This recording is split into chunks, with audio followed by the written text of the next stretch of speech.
Odell Beckham Jr., an LSU alum, caught the ire of a lot of national pundits for his behavior after the national championship game. I'm selling these cleats. How much? 200,000. Let me see it. Let me see it.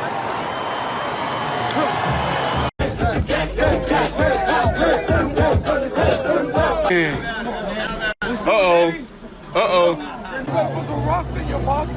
Oh, fuck this.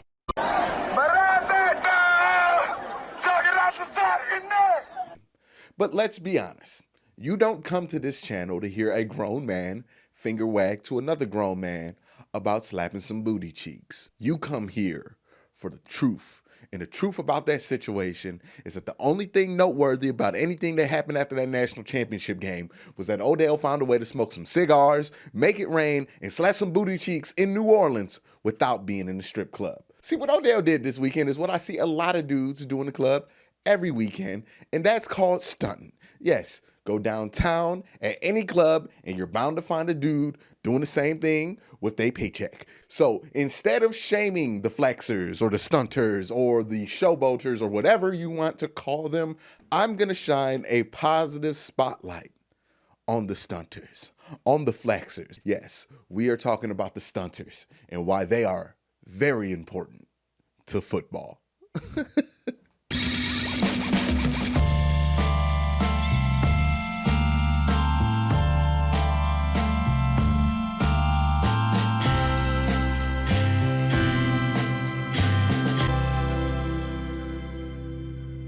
There are many reasons. This don't feel right. Hold on one second. Much better. Stunting, while some people may look at it as a result of a selfish look at me attitude run amok, I look at it for what it is. Entertainment. Say what you want about the attitude and sure ego it takes to pull some of these acts off, but don't act like you are not entertained by these shows of stunting. Some of y'all don't know what stunting is. So allow me to explain what stunting is. When Marshawn Lynch finishes off a dominant run that he just started an earthquake with by diving backwards into the end zone while holding his sausage and then immediately goes to the sideline to eat some Skittles, that's stunting. When Reggie Bush decides to slow down on purpose just so you can catch up so he can accelerate and wave bye-bye to you, that's stunting. When Ray Lewis decides to play an entire postseason with no triceps, that's not a showcase of toughness. That's a dedication to stunting.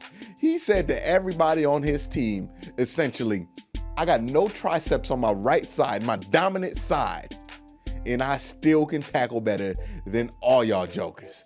That's stunting. Now I know the next question you're gonna ask me, am I hot? Yes. The second question you're about to ask me is, Q, are there rules to stunting? Yes. The rules of stunting, the first rule and the most important rule is that you gotta be winning.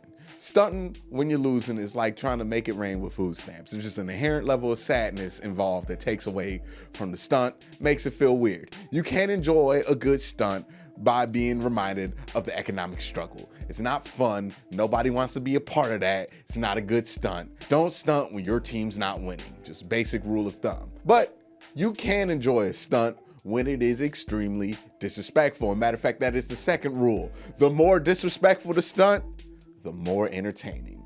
Richard Sherman shutting down Michael Crabtree and then immediately finding a microphone after the game to talk trash about Michael Crabtree, who he just shut down?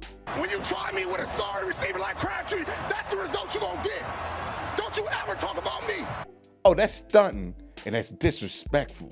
Aqib Talib chain snatching Michael Crabtree and then doing it again the next year?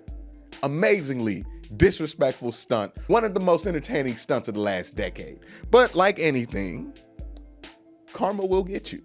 So remember, the more disrespectful energy you put into a stunt, the more disrespect will work its way back to you in an anti-stunt. Now, I'm not promoting violence.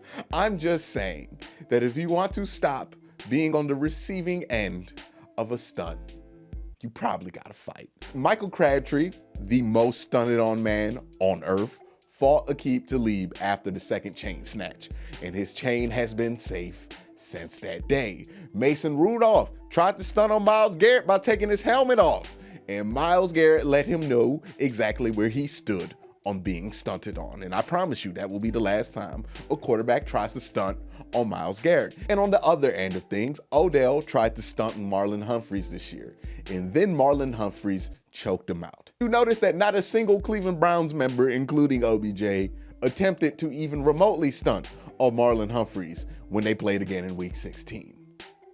That's because Marlon Humphreys ended all the stunts that day. Now, if physical violence is not your preferred method of going about things, then physical embarrassment is always a good substitute. Just ask D'Angelo Hall, who tried to stunt on DeAndre Hopkins in a joint practice, and then DeAndre Hopkins decided to end the stunt.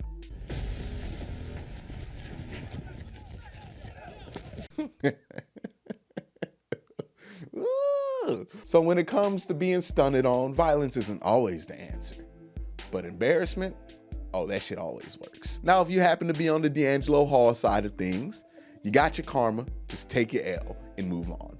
Don't go on national TV in a suit and talk about how your cleats slipped. It makes the L way worse. It does.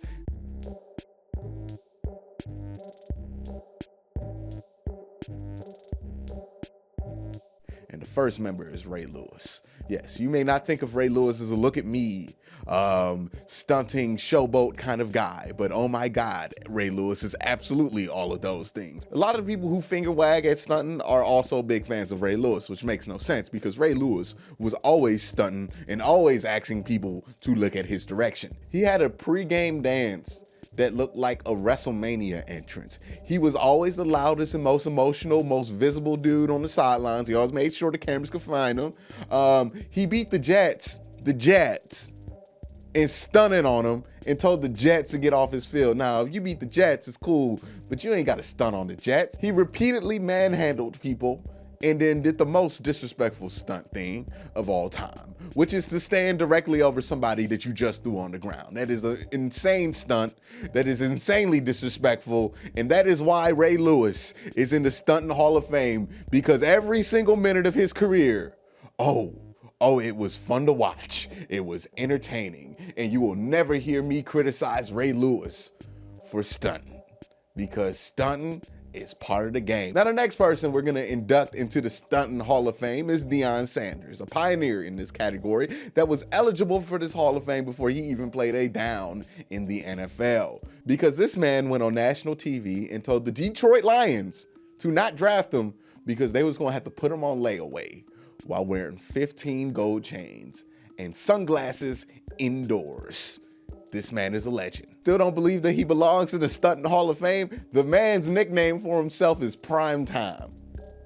This man trademarked his pick six dance, which is honestly the biggest stunt of all time. To have a pick six dance and to know that you're gonna do it enough that you got to trademark it, that's stunting. Now the next guy who belongs in the Stunting Hall of Fame is somebody that you wouldn't expect, because he's not a loud guy. He's not a talkative guy. He's not somebody people would characterize as a look at me dude. But if you look at how he plays on the field, homeboy's definitely stunting. And that's Lamar Jackson. Dude stunts all the time. If he's faking a pass, he's stunting. If he's out here just disrespectful juke moves, breaking ankles, stunting. He's doing front flips in the middle of a game, no reason, that's stunting. That is all stunting. The man put on some ugly sunglasses and stunted on them because he knew everybody's gonna go wild for it. That's stunting. Lamar Jackson might be soft-spoken, but his fakes, his front flips, and them look backs that he be doing, mad disrespectful, mad stunting, mad entertaining. I can't be mad at Lamar Jackson for stunting. And that is your 2020 class of the Stunting Hall of Fame. Now, what did we learn here? I think what we really learned is that stunting is part of the game, and that just because a player showboats or is more entertaining than others doesn't mean that he's not a good teammate or not a good person to be in the locker room with. That just means he wants to stunt, he wants a little bit of attention, which is fine, because we need dudes like that who want a little bit of attention to do their thing because it makes the game more interesting. I don't want the NFL to end up like golf where everybody's wearing the same polo and everybody's super respectful and ain't no beefs and everything's just nice. No, I want the NFL to be mad, disrespectful, because those are the best moments. And think of your favorite sports moments. I guarantee you that more than half of them are somebody stunting. It's always somebody stunting because stunting is just the way to go. So next time your team wins, and somebody tells you to handle it like a winner, tell them to F off because you out here stunting. And ain't nothing wrong with a good stunt. Y'all have a great day. This is stupid.